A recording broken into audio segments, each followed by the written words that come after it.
შეფასებისა და გამოცდების ეროვნული ცენტრი შეგახსენებთ, გამოცხადდით საგამოცდო ცენტრში ბარათზე მითითებულ დროსა და ადგილას. რეგისტრაციის გასავლელად იქონიეთ პირადობის დამადასტურებელი მოწმობა და საგამოცდო ბარათი. ჩააბარეთ ტელეფონი და ზედმეტი ნივთები. გაიარეთ შემოწმება, რის შემდეგაც რეგისტრატორი მიგითითებთ თქვენთვის განკუთვნილ სექტორს. საგამოცდო ბარათი და პირადობის დამადასტურებელი დოკუმენტი დადეთ სამუშაო მაგიდაზე. წყალი პლასმასის ბოთლით კი იატაკზე. გაეცანით გამოცდების წესებს და ტესტზე მუშაობა დაიწყეთ მითითების შესაბამისად. გაითვალისწინეთ, რომ სწორდება მხოლოდ პასუხების ფურცელი. არ შეიძლება მასზე სახელისა და გვარის მითითება, ასევე გადაკეცვა ან დაზიანება.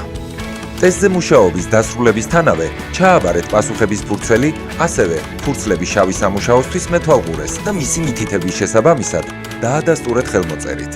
საგამოცდო ცენტრის დატოვებისას არ დაგავიწყდეთ პირადი ნივთების აღება. გამოცდების შესახებ დამატებითი ინფორმაციის მისაღებად ეწვიეთ შეფასებისა და გამოცდების ეროვნული ცენტრის ვებ და Facebook გვერდებს.